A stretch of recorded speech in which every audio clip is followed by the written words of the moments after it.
Voici info.tvc en manchette. Élection fédérale 2019, sommet de la Matapédia, visite du château Bellevue d'Amqui, financement pour la passerelle de Cozapscal, améliorer sa coparentalité, activités pour les proches aidants et finalement la chronique livre.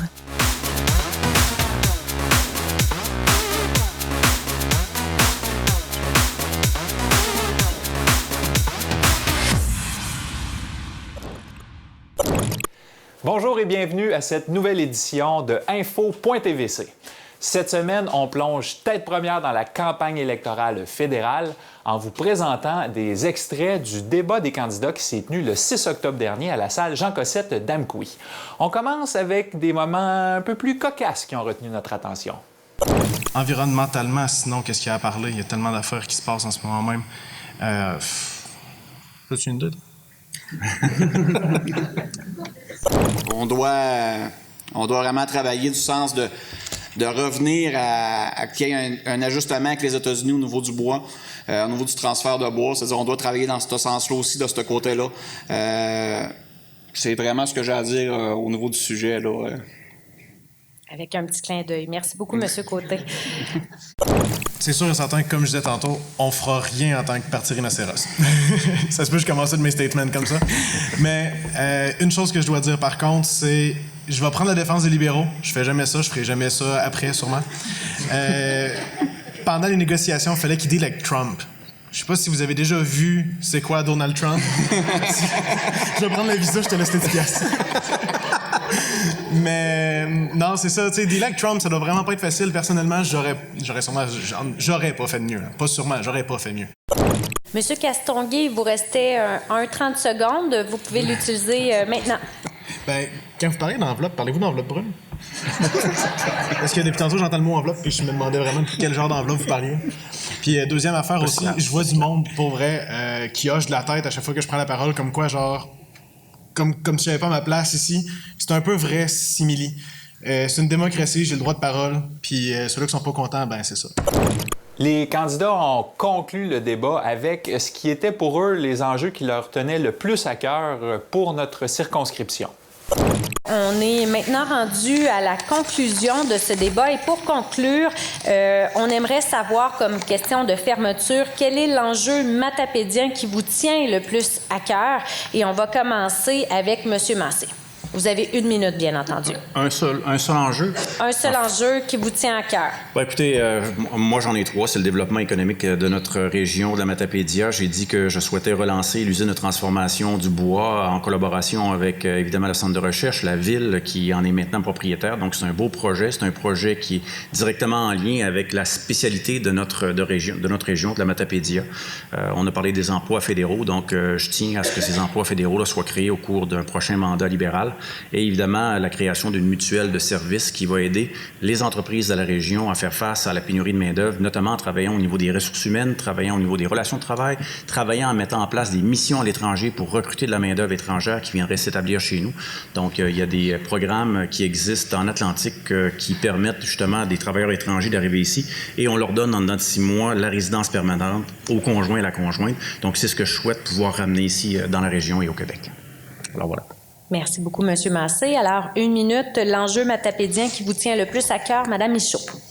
Localement, j'irais avec la couverture cellulaire. Je pense qu'on parle beaucoup de développement économique puis de développement régional, mais ça passe par ça. Puis je pense que c'est quelque chose qu'on est capable d'aller chercher rapidement pour notre développement. Écoutez, on veut créer des beaux emplois, on veut que la main-d'œuvre reste chez nous puis que les jeunes s'établissent. Il faut leur donner des incitatifs pour le faire.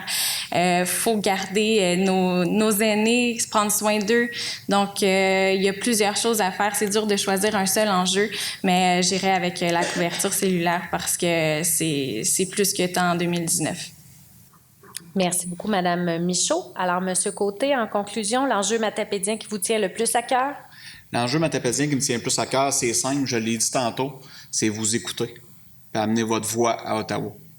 Je pense que c'est l'enjeu qui me tient le plus à cœur, c'est ça, parce que c'est ça qu'on n'a pas, puis c'est ça qu'on n'a jamais eu. Je pense que c'est ça qu'on a de besoin. D'un côté, on en a qui bloquent, puis on en a d'autres qui promettent. Moi, je vous promets juste d'être disponible, je vous promets juste de vous écouter, puis d'amener ça à Ottawa.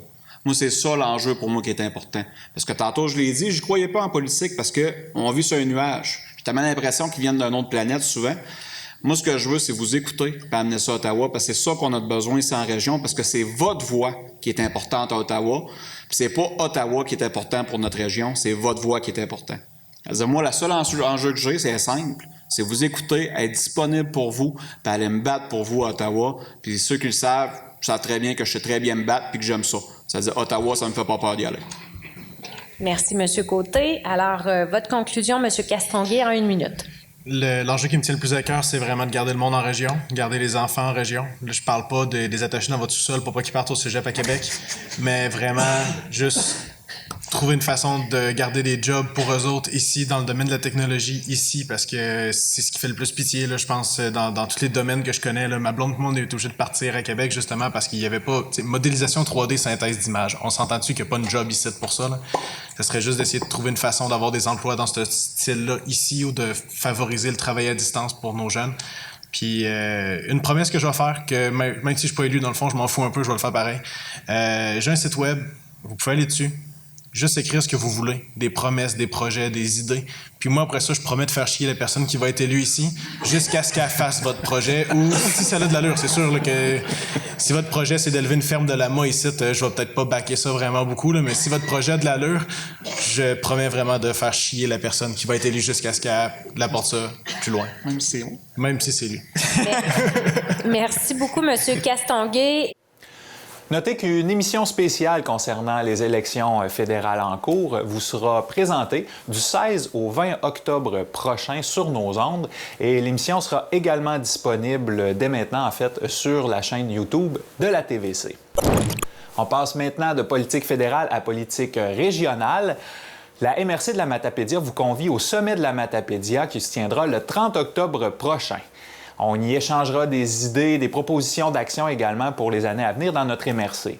Nathalie en discute avec Chantal Lavoie et Stéphane Pinault.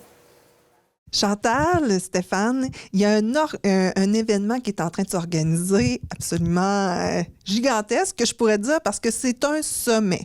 Qu'est-ce qu'on peut dire exactement de ce sommet? Bien, plusieurs se souviennent de l'éco-territoire habité, qui est un peu notre guide à la MRC. C'est une planification stratégique, dans le fond, avec des scénarios, avec des actions à faire. Et là, ben, ce plan-là est rendu à une étape d'évaluation, à une étape de bonification. Fait que ce qu'on veut faire au sommet, c'est d'entendre les gens sur l'éco-territoire habité, sur nos perspectives d'avenir, sur quelles pourraient être des actions qu'on devrait mettre en place et tout ça. Donc, c'est la mise à jour, on va le dire comme ça, de notre plan sur l'ensemble de la Matapédia. Fait que le sommet, c'est un événement important parce que c'est avec cette planification-là qu'on va planifier, dans le fond, nos actions à venir pour la MRC sur le territoire de la Matapédia au grand complet. Et quel thème ça va toucher? Bien, on a dans notre plan d'éco-territoire, il y a 6 grands thèmes qu'on va aborder lors de cette journée-là. Là, je ne les ai pas tous en tête, mais entre autres, on va parler de culture, on va parler de santé, de services sociaux, on va parler d'éducation, on va parler d'environnement. Je regarde Stéphane. Dans le fond, la journée va être séparée en 2 étapes. Dans l'avant-midi, on va traiter plus sur des grands enjeux, des grands enjeux de territoire. Et dans l'après-midi, on va revoir au niveau de nos différents scénarios. On avait 10 scénarios, on va en ajouter un 11e. Et on va inviter les gens à proposer des actions dans une manière assez... pas une manière en table ronde, là, plus éclatée, là, si je peux utiliser l'expression. Fait que les gens qui ont des idées intéressantes à proposer pour les 5 prochaines années dans Matapédia, bien, ils vont pouvoir les proposer à l'intérieur des différents scénarios qui vont être proposés. Donc, on veut que ça soit une activité qui est bien conviviale puis que les gens puissent vraiment proposer des idées, des actions concrètes pour les prochaines années. Et à partir de ça, on va pouvoir bâtir la mise à jour de notre plan d'action de l'éco-territoire. Donc, c'est une belle activité. Mercredi, c'est un mercredi, une journée complète. Ça commence à 8h30, ça finit à 16h. Ça va être à la salle communautaire d'Amqui le 30 octobre prochain.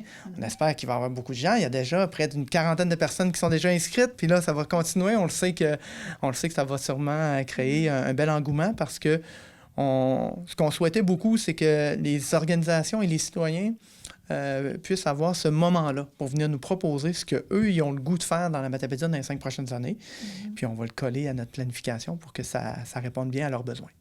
Donc, c'est monsieur et madame tout le monde là, qui peut participer à cet événement-là. Mais est-ce qu'il y a des gens que vous aimeriez retrouver qui ne se sont pas encore inscrits, puis là, vous dites, allez, venez!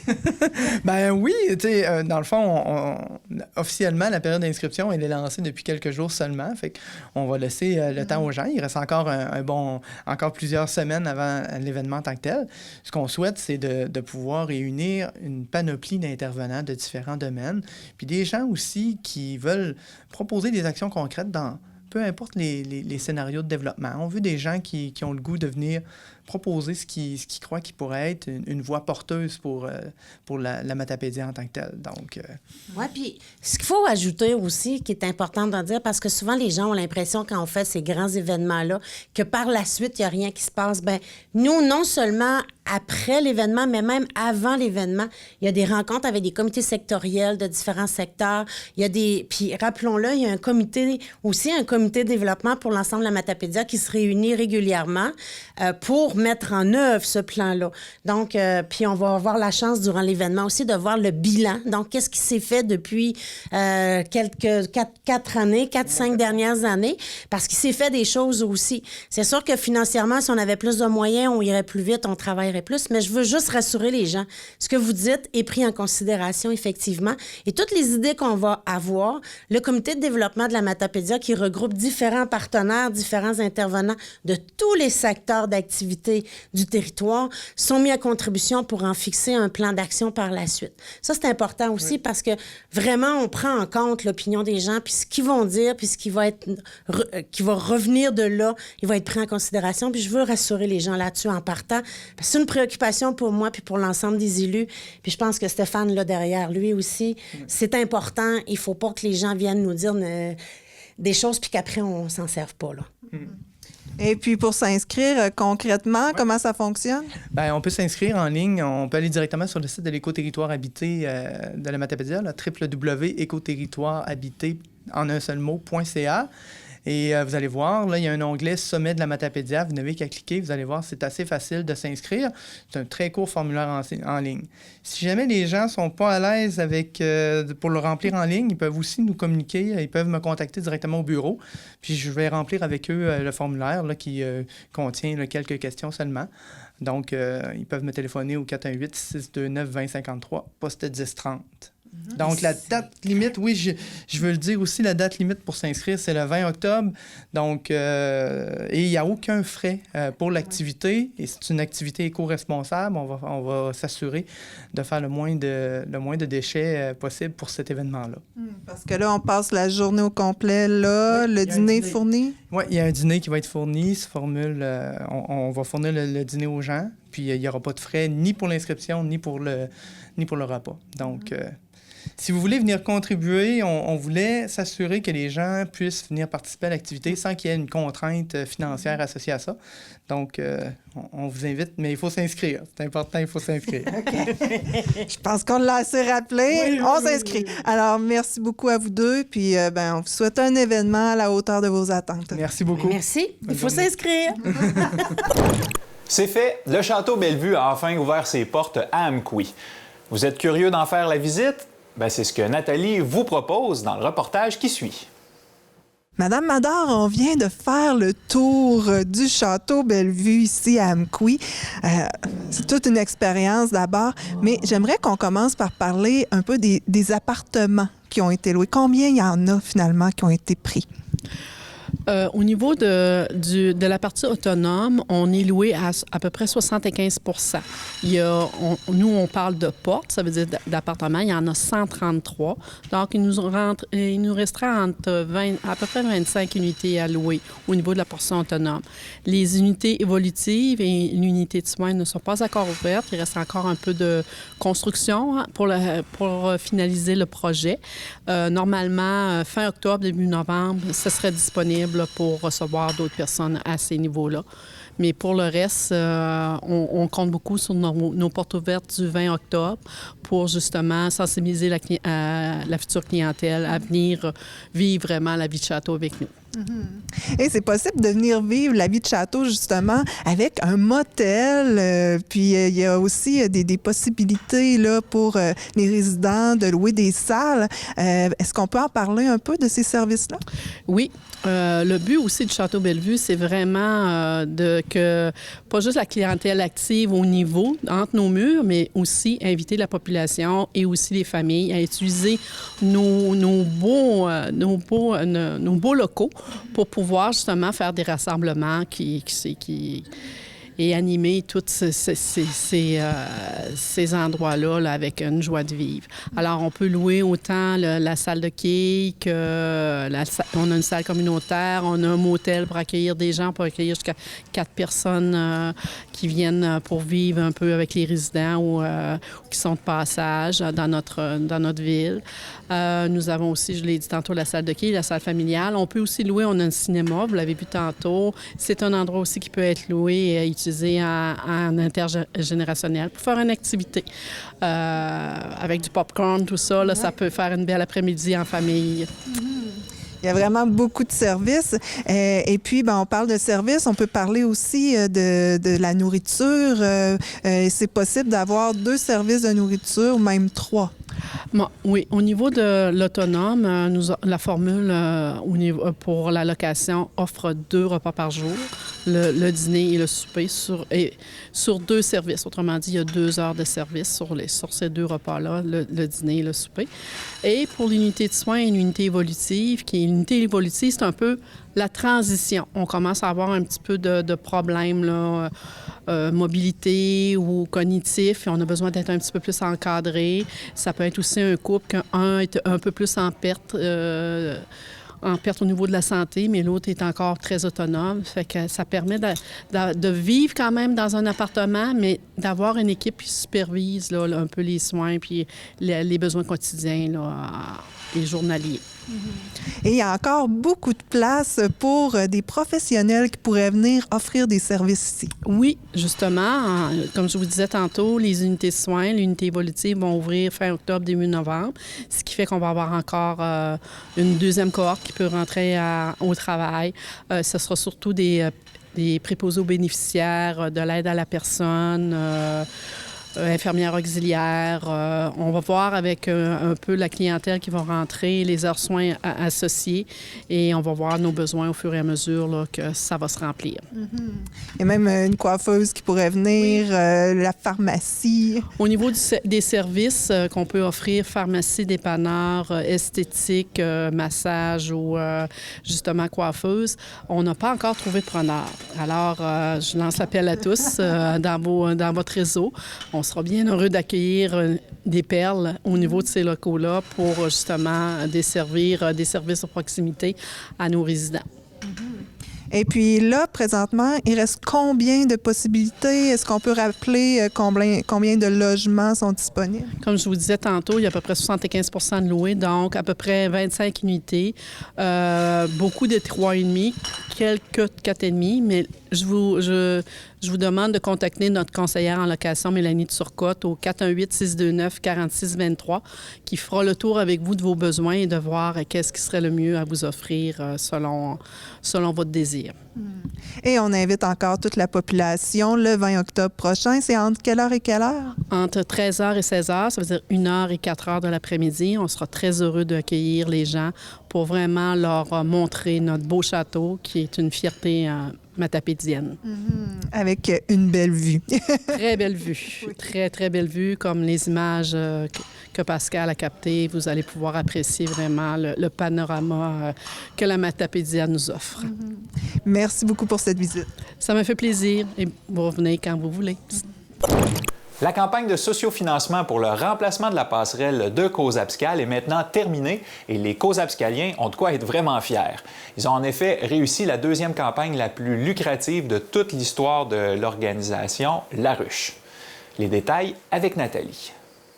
Ça me fait plaisir, comme coprésident de la Commission de développement, d'annoncer le montant total amassé durant la campagne de sociofinancement avec La Ruche Bas-Soleyran. En 60 jours, nous avons plus que réussi notre campagne. Nous avons doublé notre objectif avec un montant de 106 296. Excusez-moi. Ouais. Il s'agit donc de la deuxième plus grosse campagne de sociofinancement au Québec. Nous confirmons que la passerelle va avoir son système d'éclairage d'aile, tel que proposé. Et en terminant, je voudrais remercier tous les généreux donateurs.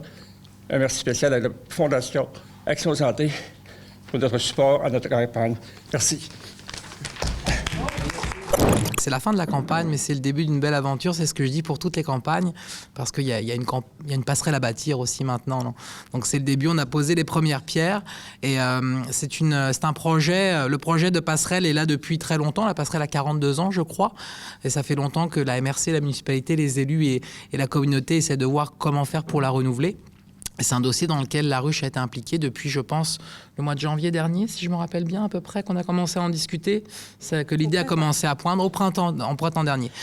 On a fait une série de rencontres et on voyait se dessiner quelque chose. Et je pense qu'il y avait peut-être une forme peut-être qu'il y a des gens qui étaient un peu sceptiques par rapport à l'objectif qui était très élevé. Il faut savoir que la moyenne des projets de la ruche, depuis que toutes les ruches existent, les 5 ruches, on est présent à Québec, à Montréal, en Estrie, en Mauricie, au Bas-Saint-Laurent, au moment où on se parle, c'est 9 500 $. Avant la fin de la réalisation du projet de la passerelle, on était à 9 300 $. Donc, on a fait sensiblement augmenter la moyenne. Pour le Bas-Saint-Laurent, on est plus entre 6 et 8 000 $. Donc, on est vraiment dans une autre gamme de projets très ambitieux. Et moi, c'est vraiment ça que je retiens, c'est-à-dire que l'outil de la ruche, j'insiste, c'est un outil. On peut l'utiliser pour faire plein de choses, mais c'est avant toute chose un outil de mobilisation. Et ce qui s'est passé pendant ces 60 jours de campagne a été tout simplement remarquable. Les collègues de la ruche me demandent comment est-ce que vous en êtes arrivé là, alors que nous, quand on passe des fois dans des émissions de télé très réputées, comme tout le monde en parle, on galère pour aller chercher des sommes qui sont moins importantes.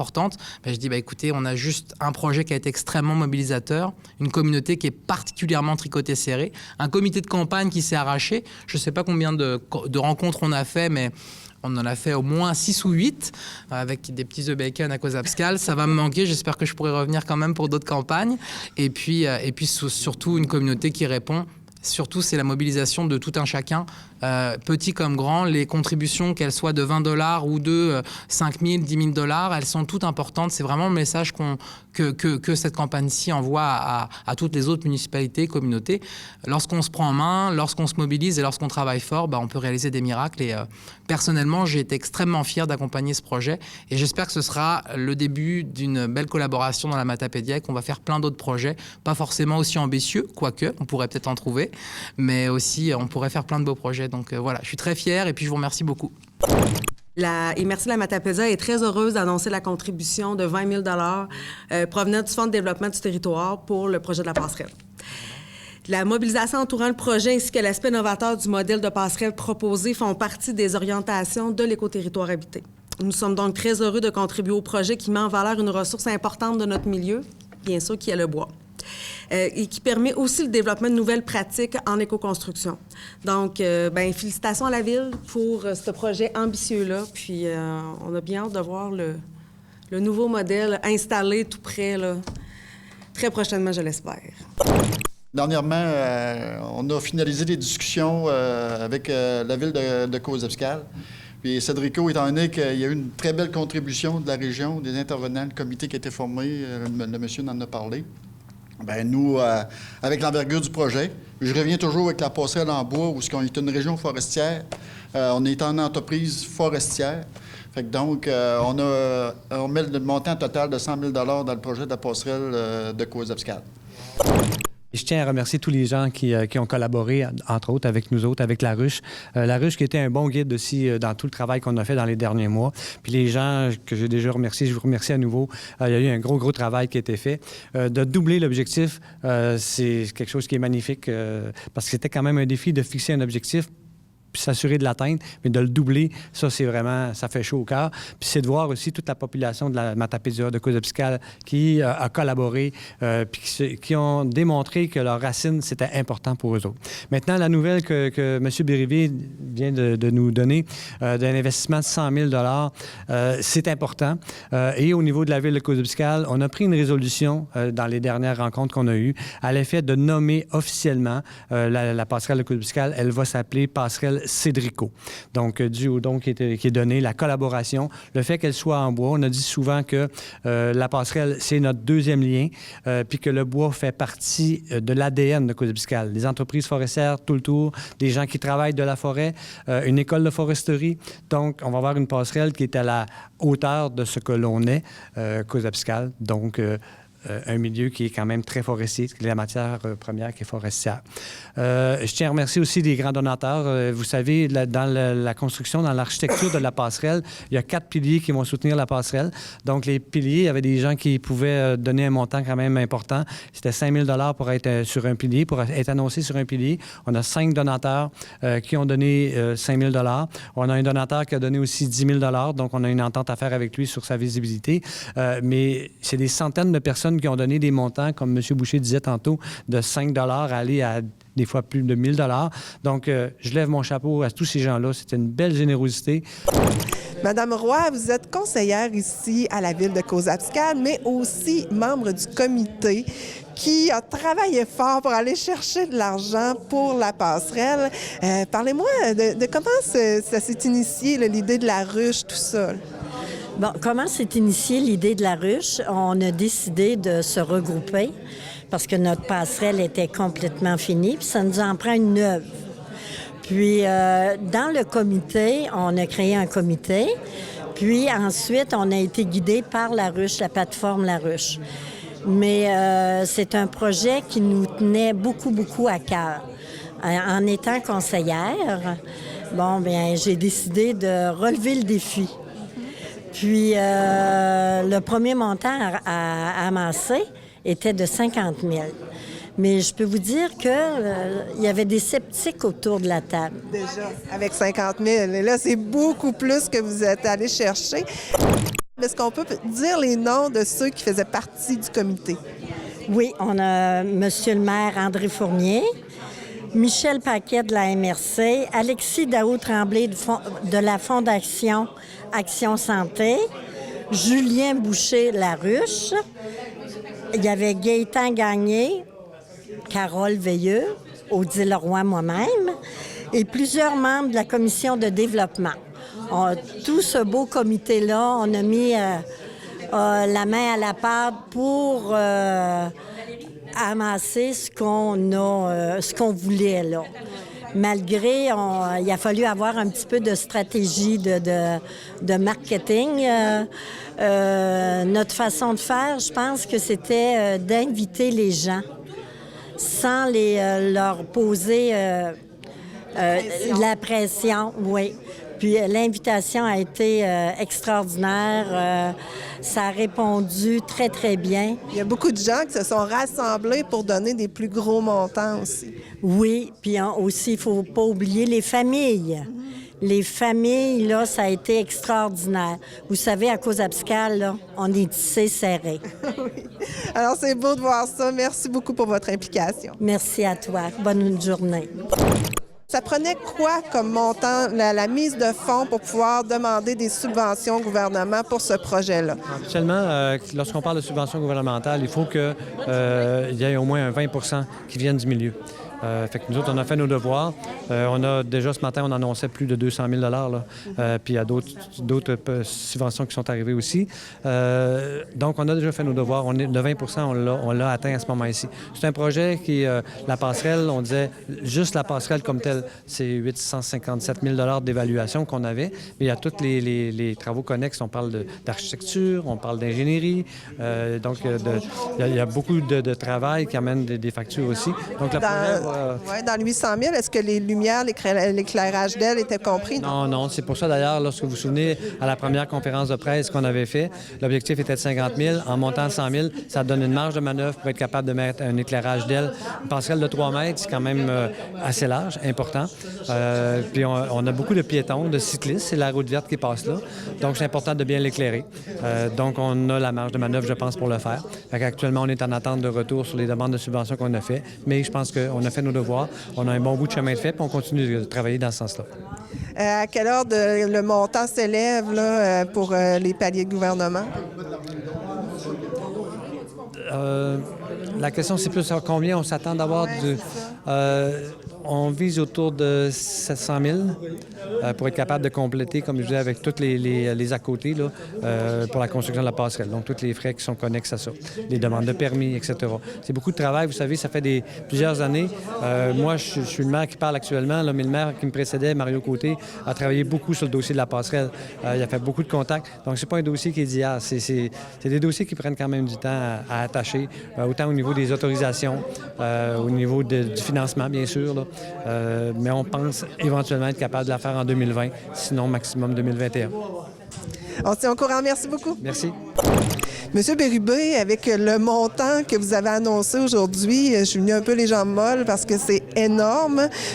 Pour une entreprise d'ici, de la Matapédia, 100 000 $ pour une passerelle, c'est astronomique. Et puis, bien, vous avez une belle reconnaissance finalement de la ville de Cozaspscal en disant que votre nom allait être associé à cette passerelle. Qu'est-ce que ça vous fait comme impression? Bien, un peu comme toi. Moi aussi, ça vient me chercher. On est fiers que la ville de Cozaspscal nous a dédié le nom de la passerelle. Je suis super content. Mais aussi content de l'envergure de ce projet-là. Puis aussi, la passerelle est en bois. On est une région de bois, une région forestière. Dans le cas de Cédrico, on est une entreprise forestière.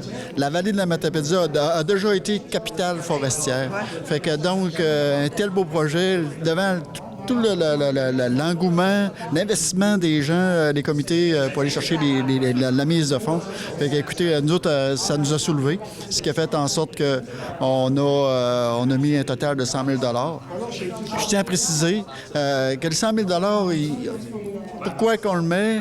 Puis aussi, c'est dû à quoi? C'est que nous, en 2011, on a eu des difficultés financières. C'était quand même assez sérieux à l'époque. Puis la ville de Cozaspscal, on leur avait demandé est-ce que vous pouvez reporter les montants des taxes payables après 2 ans? Et ils ont accepté pratiquement sur le coup de téléphone. Aussi, la préfète, Mme Chantal Lavoie, elle a fait des représentations pour nous autres. Puis pas juste Mme Lavoie, la députée du temps aussi, elle nous a supportés. Nos entreprises forestières, tous les gens qui tournent autour de nous autres, nos travailleurs, nous ont toutes fait confiance lorsque ça aurait devenu le redémarrage. Fait qu'à un moment donné, je me suis dit, en leur nom, je vais régler mes comptes à notre façon. Fait que donc, c'est la raison pour laquelle on a attribué à ce beau projet de passerelle de la Cozaspscal. Et vos travailleurs, comment réagissent-ils à ça? Honnêtement, je les ai pas vraiment informés parce que je voulais pas l'annoncer à notre monde puis que finalement nos travailleurs disent, exemple au maire, notre organisation a donné beaucoup d'argent, mais il va être informé de ça prochainement que je l'ai fait en leur nom. Alors, merci beaucoup et vraiment un beau geste pour Cozaspscal. Merci. C'est bien, merci. Au plaisir. En conférence, vous disiez que c'était le 2e plus gros projet pour la ruche. Est-ce que vous pensiez initialement que ça allait se rendre là? Alors, on n'avait pas vraiment de doute sur... on prend une chance dès qu'on fait une campagne, c'est-à-dire qu'on est dans un modèle de tout ou rien, il faut atteindre son objectif. On avait de l'ambition dès le début avec 50 000 $. C'était de loin le plus gros projet qu'on avait fait sur la ruche au Bas-Saint-Laurent depuis 3 ans maintenant qu'on existe, à peu près 3 ans, un peu moins de 3 ans. Mais on avait bien travaillé, on avait bien préparé nos affaires, on avait mobilisé déjà avant la communauté, on savait déjà qu'il y avait quelques contributeurs qui étaient intéressés, donc on avait vraiment très bien fait nos devoirs, on n'avait pas forcément de doute sur notre capacité à atteindre cet objectif de 50 000. Maintenant, effectivement, se rendre à 217 % et 106 000 $. Là, je pense qu'il y a un effet d'entraînement qui s'est mis en place et puis un effet boule de neige. On en parle souvent, j'en parle beaucoup. Je fais beaucoup d'ateliers pour expliquer un petit peu comment fonctionne le financement participatif. Et la démonstration a été faite avec cette campagne-ci de comment ça se passe. C'est-à-dire qu'il y a un projet qui a du succès, qui commence à vraiment bien marcher. Le succès amène le succès, puis les gens ont envie de plus en plus de participer parce qu'il y a vraiment un sentiment de fierté de la communauté qui s'est installée autour de ce projet-là. Puis on est bien content. Et vous avez fait de 6 à 8 rencontres avec le comité. À quoi ça ressemble, les rencontres avec vous? Qu'est-ce que ça amène de plus, la ruche, finalement? En fait, le financement participatif, c'est un outil. Il y a plein de plateformes qui sont disponibles avec lesquelles on peut utiliser. Ce qui nous distingue à la ruche, entre autres, c'est l'accompagnement humain. Donc, c'est moi, là, en l'occurrence, mais j'ai plein de collègues partout dans les autres régions aussi. Les ambassadeurs de la ruche aussi, qui sont des gens du milieu des affaires, du milieu du développement économique qui rencontre les projets. Ce projet-ci est passé en cellule d'ailleurs pour rencontrer les ambassadeurs, pour être capable de challenger un peu la campagne, de challenger la vidéo, de donner leur opinion. Ce sont des gens qui ne connaissent pas le projet et qui, après avoir justement travaillé, quand ça fait 3, 4, 5, 6 mois qu'on travaille sur une page de projet, sur une vidéo, que ce soit moi au niveau de l'encadrement ou que ce soit les gens du comité, on a le nez collé sur la feuille de papier, donc on ne voit pas forcément les choses où ça va peut-être moins bien fonctionner. Donc là, les ambassadeurs embarquent pour essayer de donner leur grain de sel, essayer de dire, là, ça marche très exactement. Prendre le petit pas de recul qui fait en sorte que comment cette campagne-ci va être vue par des gens qui n'ont aucune idée de ce que c'est le projet. Et c'est vraiment ça qui nous distingue à ce niveau-là. Moi, je ne suis pas là pour faire les projets à la place des gens. Je suis là pour leur donner des clés, des conseils, des suggestions. Et puis, on travaille pour monter notamment la page de projet, mais aussi la stratégie de communication, puis essayer de trouver les meilleures méthodes pour animer sa communauté. Puis, j'ai envie de vous dire que moi, il y a eu beaucoup d'apprentissage pour moi dans cette campagne-ci, parce qu'on ne va pas se mentir, directeur de plateforme de financement participatif de proximité, c'est pas un métier qui existe depuis longtemps. Donc, on apprend toujours, on est toujours en apprentissage continu. Puis, en termes d'animation de communauté, à ce niveau-là, j'en ai beaucoup appris aussi. Et je vais certainement me resservir un peu de ce que j'ai pu voir avec ce que vous avez fait ici à Cozapscal pour dans d'autres campagnes éventuellement. C'est même absolument assuré en fait. Et s'il y en a justement qui se disent peut-être que pour notre campagne à nous, ça pourrait être intéressant la ruche. Est-ce que c'est facile de vous contacter? C'est très facile. Mes coordonnées sont disponibles sur le site de la ruche, mon adresse courriel aussi. Je suis quelqu'un de très mobile. Puis on a fait beaucoup de déplacements, on s'est beaucoup mobilisé pour cette campagne-ci. Mais ça peut être des plus petits projets aussi. Puis je ne suis pas regardant sur l'ambition du projet ni le type de projet. On a une plateforme généraliste. Tous les types de projets sont admissibles, que ce soit du communautaire, culturel, événementiel, environnemental, Inc, bien évidemment, institutionnel, comme on l'a vu ici, on parle de sociofinancement, de crowdfunding civique. C'est quand même vraiment, vraiment beau ce qu'on a fait ici, mais moi, je suis là pour accompagner les projets où qu'ils soient. Et ce qui est très cool, c'est que moi, je n'ai pas le loisir de refuser une mise en ligne d'un projet. D'accord ? Il faut que le projet ait un impact dans la communauté, il faut qu'il respecte la loi, il faut que le projet soit réalisé si la campagne est réussie, mais au-delà de ça, je ne peux pas refuser une mise en ligne. C'est la communauté qui va se mobiliser ou pas. C'est elle qui va choisir les projets qui vont réussir et ceux qui ne vont pas réussir.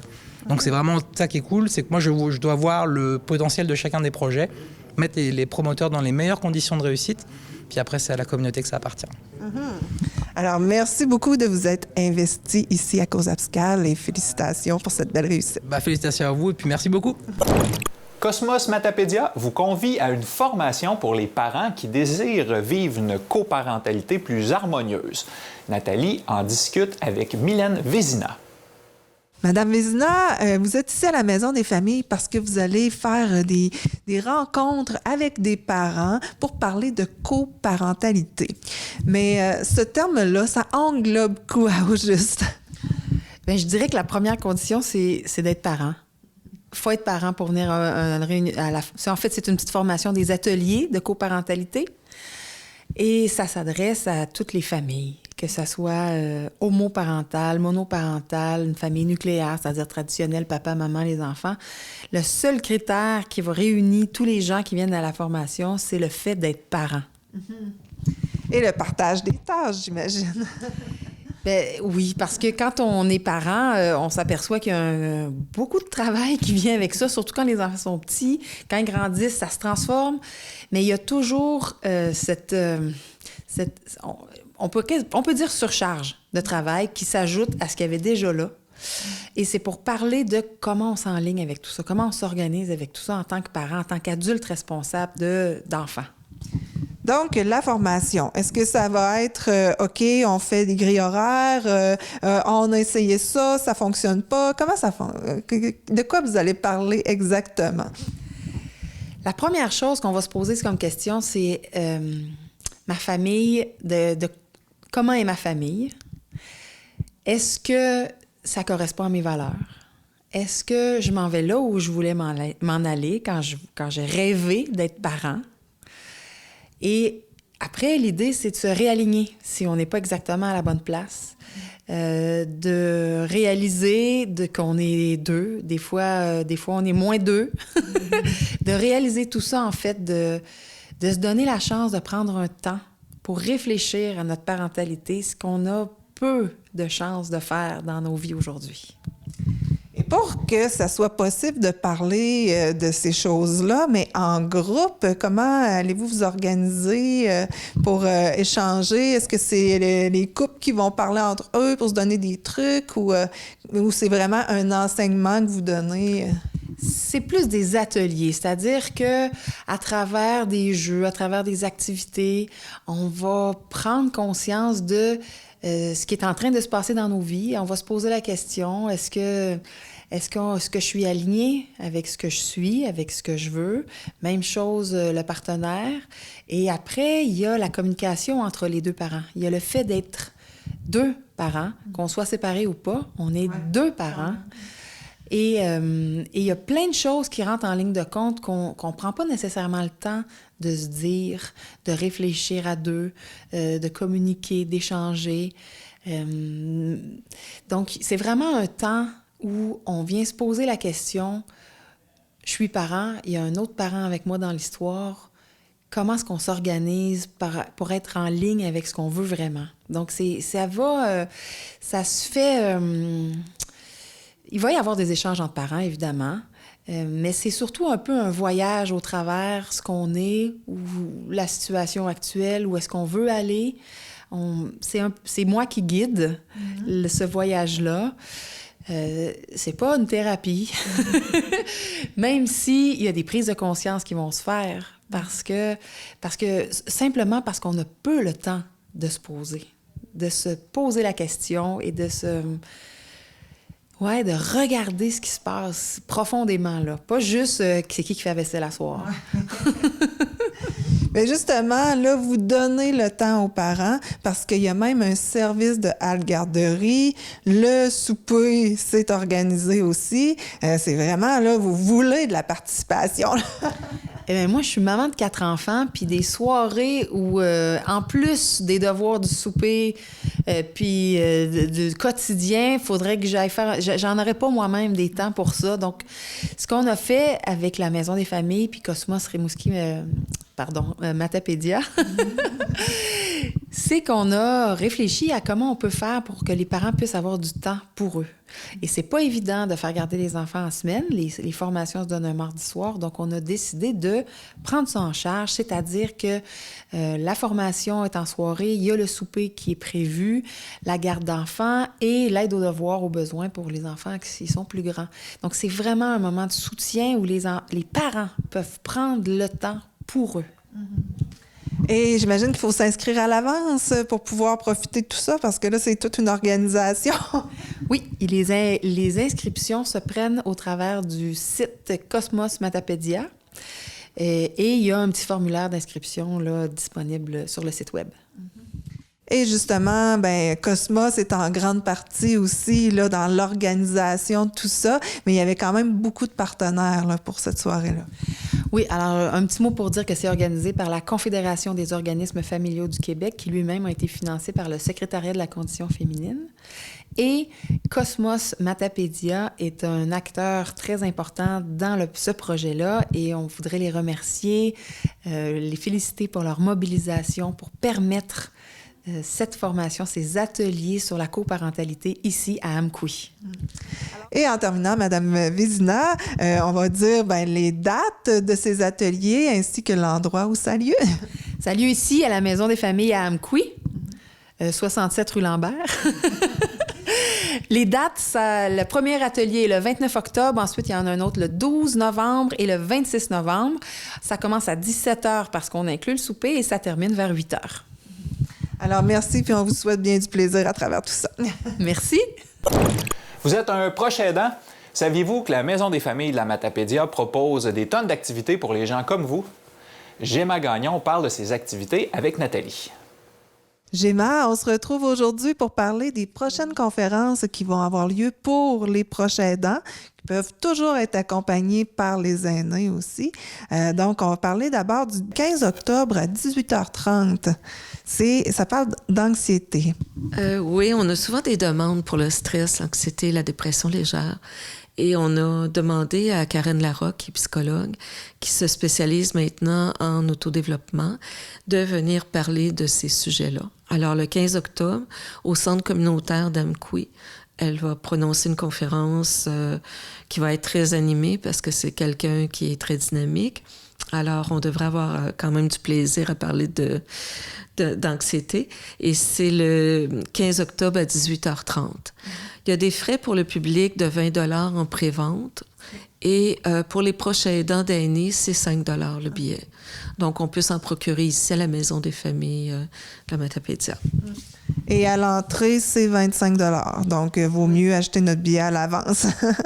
Il y a une autre conférence aussi le 21 octobre à 13h30. Oui, alors, de plus en plus, les gens sont sensibilisés à la maladie de Parkinson, qui est une affection neurodégénérative. Il y a beaucoup de cas de Parkinson dans les régions agricoles, dont la nôtre. C'est un problème qui est de plus en plus connu. Ça fait l'objet d'émissions, entre autres, à la Semaine verte. Donc, moi, j'ai demandé à Claire Brousseau, qui est coordonnatrice de Parkinson Bas-Saint-Laurent, de venir parler de la maladie, des symptômes, des traitements et des avancées au niveau de la recherche, parce qu'il y en a quand même. Et puis, elle va pouvoir répondre aux questions des personnes qui seront présentes. C'est ouvert aux personnes atteintes et non atteintes, aux aidés comme aux aidants. Donc, la conférence va être adaptée à la condition de chacun. C'est gratuit, c'est à la Maison des familles et c'est lundi à 1h30 ici à la Maison des familles. Et le mardi 29 octobre, à quoi peut-on s'attendre? Bien, à faire le bilan de sa vie et de se projeter dans l'avenir pour se créer un nouvel avenir. Donc, le thème, c'est réinventer sa vie. Pierre-Paul Roy va être l'animateur de cette activité-là. Pierre-Paul Roy, il est diacre, il est également animateur, formateur accrédité pour le Journal créatif. Il a conçu plusieurs outils de créativité. Il vient régulièrement dans la vallée. Dans la région de la Métisse, il anime des ateliers sur le deuil. Ici, il donne des conférences soit sur le deuil, soit sur la créativité. Donc, on lui a demandé de venir nous aider à faire le bilan de notre vie et d'établir un plan d'action pour la réinventer. Donc, c'est quelqu'un qui est quand même connu dans la région pour ses multiples talents. Et c'est quelqu'un de très zen, donc il devrait pouvoir aider chacun à se réinventer dans la vie. C'est ouvert aux proches aidants, mais également au public en général, s'ils sont intéressés. Et c'est toujours gratuit, c'est à 1h30, c'est un mardi, le 29, et on peut se procurer des billets ici, là. On peut s'inscrire ici. D'accord. Et il y a d'autres sujets à venir. C'est pas encore tout fignolé, là, mais il y a des beaux termes, là, des beaux thèmes, je veux dire. Dans la semaine du 4 au 10, 4 au 11 novembre, c'est la semaine québécoise des proches aidants. Et il y a des activités reconnaissance de leur rôle. Cette année, au lieu de faire une journée situé généralement à Amqui, on a décidé de faire plusieurs activités dans la vallée. Les thèmes vont être assez diversifiés. À Amqui, pour des raisons techniques, on organise une diffusion d'une conférence sur le cannabis médicinal et les différentes formes d'arthrite. C'est un infirmier clinicien qui va parler de cannabis et de traitement des différentes formes d'arthrite comme l'arthrite rhumatoïde, la fibromyalgie, la sclérose. Donc, c'est à venir dans la première semaine de novembre. Il va y avoir également un atelier sur les germinations et les lactofermentations, parce que c'est bon pour le système immunitaire de se nourrir avec un peu moins de viande et un peu plus de vivant. Nous allons également avoir un atelier sur la fabrication de produits domestiques pour l'entretien du corps, de la maison, de nos animaux, etc. Oui, on peut sauver beaucoup d'argent en faisant ça, mais aussi beaucoup de petits problèmes de peau. Oui, bien, en fait, ça va dans un esprit vert, un peu dans le mouvement initiée par Greta Thunberg. Donc, d'aller vers un monde plus vert, avec moins de gaspillage, moins de déchets et beaucoup moins de produits toxiques. Donc, pour les personnes qui ont des peaux normales, mais aussi pour des peaux sensibles.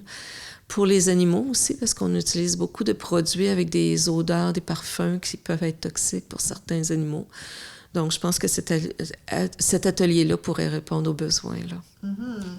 Alors, tout ça, les dates, c'est à venir. Et puis, on invite la population, les prochains aidants, à s'inscrire aux ateliers qui sont déjà prêts. Et puis, on a un site web, puis une page Facebook.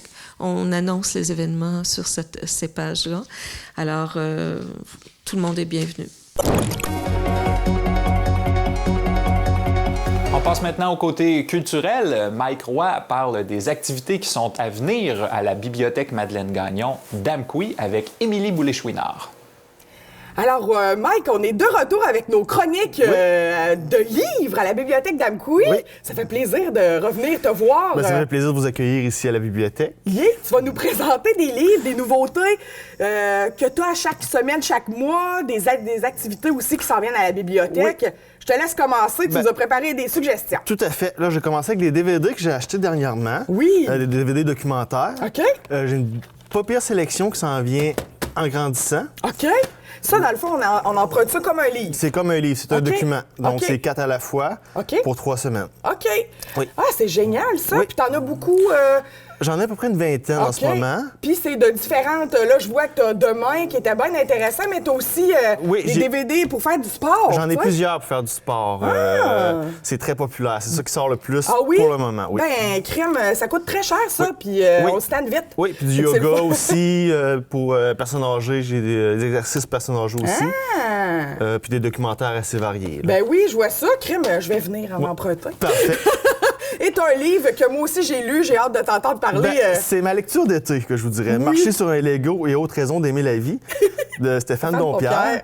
C'était succulent et délicieux et drôle du début à la fin. Mais Et moi j'ai adoré. Oui. C'est l'un des livres que j'ai eu meilleurs commentaires là, depuis que je l'ai ici. OK, c'est très léger, hein? C'est très léger, c'est drôle, absurde et intelligent. Oui, c'est fait en genre de petit article qui monte un petit peu à l'intérieur, là. Oui, c'est sans raison, fait que c'est de 1 à 100.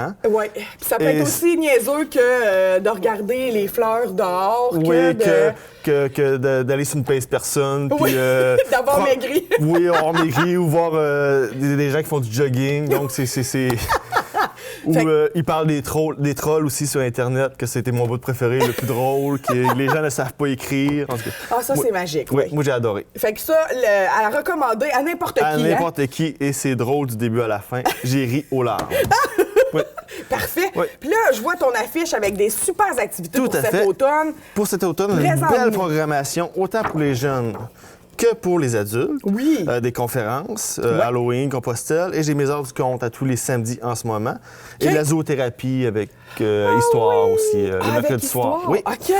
Activité de lecture et de zoothérapie. OK. Fait que donc, on a les heures du compte tous les samedis, 10 octobre, 11 novembre, 14 décembre à 15 h Tout à ici. fait. Oui. On a les activités de zoothérapie le mercredi soir entre 6h30 et 20h. Tout à fait. C'est Stéphanie qui est ici avec sa magnifique chienne et elle a porté son petit lapin aussi. Je suis allé l'emmener dernièrement. Et on verra, ça va être une surprise. Peut-être qu'on va l'emmener. Fait que là, pendant que vos enfants découvrent la bibliothèque ou redécouvrent la bibliothèque et se prennent des livres, vous autres, vous pouvez flatter des pitous. C'est magique. Puis un éveil à la lecture aussi. Puis, Puis on a des conférences. Moi, la conférence sur l'Halloween m'interpelle particulièrement le 19 octobre, 15h, oui, 14h. c'est une anthropologue. OK. Puis ça va être très intéressant, je suis persuadé. Dans le fond, on va nous parler l'historique de l'Halloween, d'où ça vient l'Halloween, pourquoi c'est devenu, on passe par les maisons à manger des bonbons. Tout à fait. OK, c'est vraiment intéressant. Puis le 14 novembre, on aura la chance d'en reparler, mais un monsieur qui a fait Compostelle. Oui, puis lui, il se promène beaucoup des bibliothèques. Je sais qu'il n'est pas c'est pas la seule bibliothèque qu'il va faire, il se promène un peu partout, puis ça va être très intéressant aussi, je suis persuadé. Ben super ça, puis tout ça, c'est gratuit. C'est gratuit, c'est une entente avec la MRC. OK. Donc non, il n'y a aucun frais, tout est gratuit, puis c'est du plaisir. Yes! Fait que la ville d'Amqui, la bibliothèque d'Amqui est encore une fois très active, proactive. Ben, j'espère. Pour faire aimer la lecture. Beaucoup de nouveautés, beaucoup de livres partout. Oui. Venez faire votre tour. Venez redécouvrir les plaisirs de lire. Oui. Merci, Mike. On se revoit bientôt. Oui.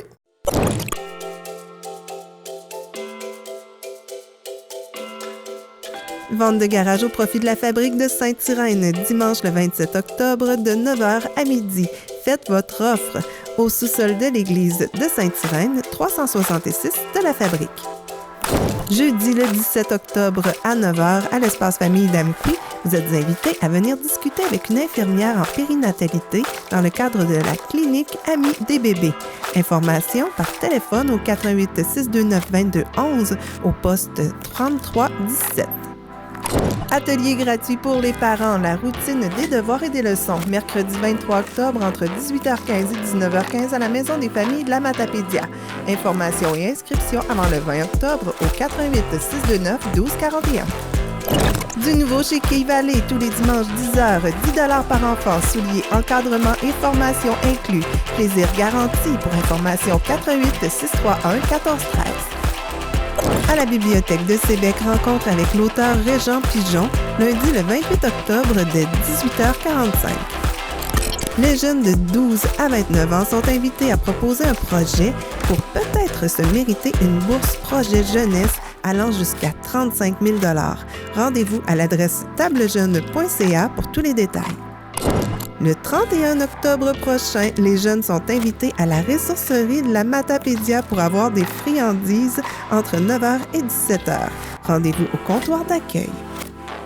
Sommet de la Matapédia 2020-2025, journée d'échange et de propositions d'action pour le développement futur de la Matapédia. Peut-être que ton idée fera partie des priorités de la Matapédia pour les prochaines années. Inscription obligatoire avant le 20 octobre au www.ecoterritoirehabité.ca. Toujours à la Maison des familles, les parents qui souhaitent améliorer leur coparentalité peuvent s'inscrire gratuitement à 3 rencontres qui auront lieu entre 17h et 20h le 29 octobre et les 12 et 26 novembre. Repas gratuits, halte garderie et aide aux devoirs sur place. Le but est d'améliorer le partage des tâches, mieux communiquer et enrichir sa vie de famille. Réservez votre place avant le 21 octobre au www.cosmos.qc.ca/Matapédia/événements. Le 31 octobre de 9h à 10h30, vous êtes invités à l'espace famille au 50 rue Ludger-Leblanc-Nord à Amqui pour participer à la clinique Amis des bébés. Cette fois, c'est Caroline Gontier, nutritionniste, qui vous revient pour vous informer à propos du développement du goût chez l'enfant. Le club de curling de la Vallée vous invite du 7 au 18 octobre, à l'exception des samedis et dimanches, à essayer ce sport gratuitement. Les personnes ressources seront sur place pour vous montrer comment jouer et vous fournir l'équipement nécessaire. Voilà qui complète votre édition d'aujourd'hui de Info.tvc. Manquez pas cette semaine sur nos ondes la plus récente séance du Conseil de ville d'Amqui qui sera diffusée tout au long de la semaine. Et en terminant, évidemment, je voudrais convier les amateurs de Télébingo d'être parmi nous dimanche prochain, 12h30. Christo sera avec vous pour le Télébingo. Bonne semaine! Pour nous joindre, composez le 418 629 4503 ou écrivez-nous à journaliste@tvcmatapedia.com. Restez à l'affût de toutes nos activités en nous suivant sur Facebook. Vous pouvez également regarder nos émissions en vous abonnant à notre chaîne YouTube. Informatique Barest est responsable de l'entretien du matériel informatique de votre TVC. Informatique Barest, vente et réparation d'ordinateurs, services commerciaux et résidentiels. 418 629 info.